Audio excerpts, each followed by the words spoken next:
सुनिएगा सर, एक कविता भी बहुत लेटेस्ट लिखी है, सोच रहा हूं आपको सुना दूं। 5 साल से इसको मैं लेटेस्ट ही कह रहा हूं।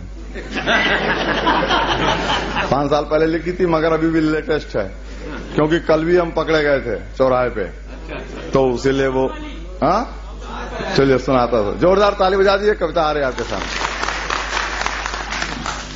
अच्छा, हमारी एक भाभी जी यहाँ बैठी हैं, बहुत देर से सास बहुत चक्कर में फंसी थी, तो हमने कहा ये वाली कविता जो सुना था 1 मिनट की कविता, उसके बाद आपकी फरमाइश। मुकुल भैया, कि सास जब बहू थी बिल्कुल गऊ थी। सास जब बहू थी बिल्कुल गऊ थी, पर उदास थी क्योंकि उसकी भी एक सास थी। सास जब बहू थी बिल्कुल गऊ थी, पर उदास थी क्योंकि उसकी भी एक सास थी। आज उसकी बहू है बिल्कुल गऊ है, पर उदास है क्योंकि पहले वाली बहू अब सास है। इस सभ्य समाज में सास बनते ही हर बहू पर पावर सवार हो जाती है, इसलिए ससुरे के हंगल और सास ललता पुआर हो जाती है। अब वो कविता जो आपकी फरमाइश है वो सुना देता हूं कि आजकल हर चौराहे चौराहे पर वाहन चेकिंग का बोलबाला है। उन गाड़ियों पर ज्यादा ध्यान दिया जाता है जिनका रंग लाल या काला है। हमारे पुलिस वाले भाई साहब हैं, थोड़ा अंदर आ जाइए, मजा आ जाएगा आप लोगों को भी। अकेला हिंदुस्तान का कवि हूं जो पुलिस वालों के फेवर में बोलता हूं, क्योंकि अपराधी और पुलिस दोनों एक दूसरे के पूरक होते हैं, जो नहीं समझते मूर्ख होते हैं। ऐसे ताली बजती है, ऐसे बजती है।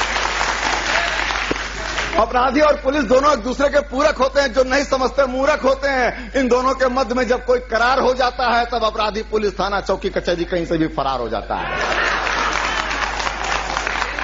और आजकल अपराधी और पुलिस मुठभेड़ अब आम है। अपराधी और पुलिस मुठभेड़ अब आम है, यूं समझिए आम के आम गुठलियों के भी दाम है। बदमाश भी रिश्ता खूब निभाता है, बदमाश भी रिश्ता खूब निभाता है। जब तक जिया तब तक दिया, जब तक जिया तब तक दिया, बाद में भी निभा देता है। 2500 नगद और कांधे पर स्टार दिला देता है। अब वो कविता सुनाने जा रहा हूं जो वहां से शुरू की थी। सुनिएगा सर, कि आजकल हर चौराहे चौराहे पर वाहन चेकिंग का बोलबाला है। उन गाड़ियों पर ज्यादा ध्यान दिया जाता है जिनका रंग लाल या काला है। कभी कभी छोटी मोटी गाड़ी भी रोकी जाती है जो पान बीड़ी सिगरेट के काम आती है। कभी कभी छोटी मोटी गाड़ी भी रोकी जाती है जो पान बीड़ी सिगरेट के काम आती है। इसी क्रम में एक दिन मैं भी रोका गया, मुंशी पुलिया जा रहा था, टेढ़ी पुलिया पे टोका गया। इसी क्रम में एक दिन मैं भी रोका गया, मुंशी पुलिया जा रहा था, टेढ़ी पुलिया पे टोका गया। गाड़ी इधर लगाइए, बुलेट पे दरोगा जी बैठे हैं, कागज उधर दिखाइए। ऐसे होता ना, गाड़ी इधर लगाइए, बुलेट पर दरोगा जी के बैठे हैं, कागज उधर दिखाइए। इतना सुनते ही मैंने सिपाही की तरफ 50 का नोट बढ़ाया। इतना सुनते ही मैंने सिपाही की तरफ 50 का नोट बढ़ाया। सिपाही मुझे देख के मुस्कुराया, बोला शकल पे ना जाए तो आदमी समझदार लगते हैं। शकल पे ना जाए तो आदमी समझदार लगते हो, लगता है कागज नहीं रखते।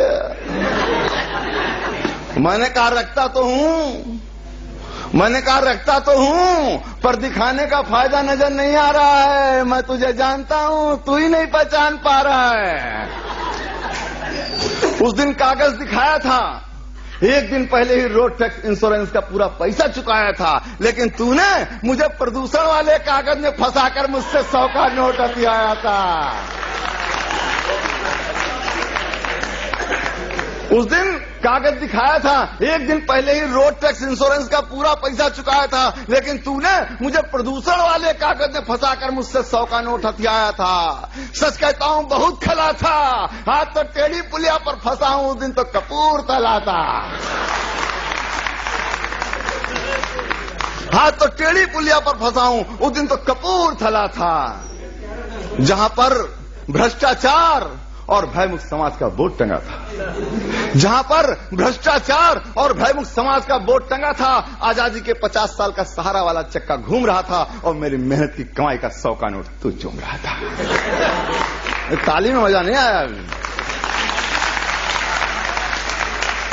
जहां पर भ्रष्टाचार और भयमुक्त समाज का बोर्ड टंगा था, आजादी के 50 साल का सहारा वाला चक्का घूम रहा था और मेरी मेहनत की कमाई का 100 का नोट तू चूम रहा था। सच कहता हूं, कागज दिखाने का फल कई बार भोग चुका हूं, अपनी ईमानदारी सच्चाई पे मत्था ठोक चुका हूं। हर बार कोई ना कोई बहाना ढूंढा जाता है, कागज हो या ना हो हमें हर हाल में मोड़ा जाता है। इसलिए अब आपके मतलब की बात आ रही है, इसलिए अब दोहरी मार नहीं सहता, रोड टेस्ट तक नहीं जमा करता। इसलिए अब दोहरी मार नहीं सहता, रोड टेस्ट तक नहीं जमा करता। 50 का नोट ऊपर रखता हूं, आजाद देश में आजादी से चलता हूं। इसलिए अब दोहरी मार नहीं सहता, रोड टेस्ट तक नहीं जमा करता। 50 का नोट ऊपर रखता हूं, आजाद देश में आजादी से चलता हूं। इतना सुनते ही सिपाही गंभीर हो गया। मित्रों, कविता का एक सिक्का था, देखिए दूसरा सिक्का आ रहा है। अब आप लोगों से तालियां चाहूंगा भाई, अपने पुलिस वाले भाइयों से। इतना सुनते ही सिपाही गंभीर हो गया, बोला तुम ठीक कहते हो, पर क्या हमारी मजबूरी भी समझते हो? तुम ठीक कहते हो, पर क्या हमारी मजबूरी भी समझते हो? अरे भर्ती होते ही हमारी ईमानदारी सदाचारी जमा करा ली जाती है। भर्ती होते ही हमारी ईमानदारी सदाचारी जमा करा ली जाती है। करुणा दया इंसानियत छीनकर हैवानियत भर दी जाती है, आत्मा मार दी जाती है। तुम क्या समझते हो, फर्जी मुठभेड़ ऐसे ही हो जाती है? तुम क्या समझते हो, फर्जी मुठभेड़ ऐसे ही हो जाती है? अरे आत्मा से लड़ना पड़ता है। बदमाश तो बाद में मरता है, पहले खुद मरना पड़ता है।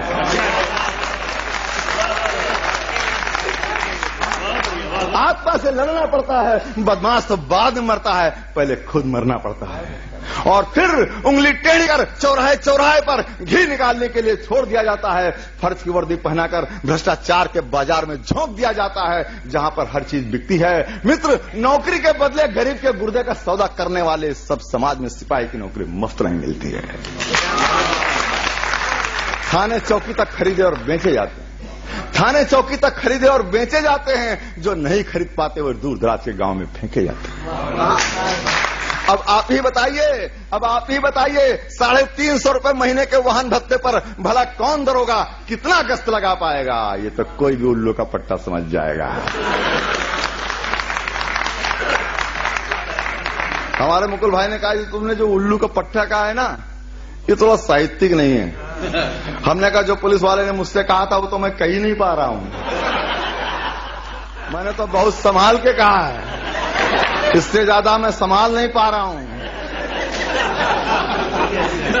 अब आप ही बताइए, 350 रुपए महीने के वाहन भत्ते पर भला कौन दरोगा कितना गश्त लगा पाएगा? ये तो कोई भी भला आदमी समझ जाएगा, पर हमारी सरकार नहीं समझ पा रही है। 8 घंटे के पगार पर 24 घंटे दौड़ाने वाली व्यवस्था आजादी के 50 साल बाद भी अंग्रेजों का बनाया पुलिस मैनुअल चला रही है।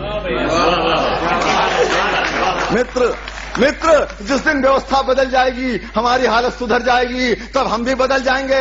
तब मैं पैसा कमाने का बहाना नहीं, कागज देखूंगा। आज 50 का नोट अंदर कर रहा हूं, वो दिन झंझटी जी तुम्हें अंदर कर दूंगा। जय हिंद, जय भारत।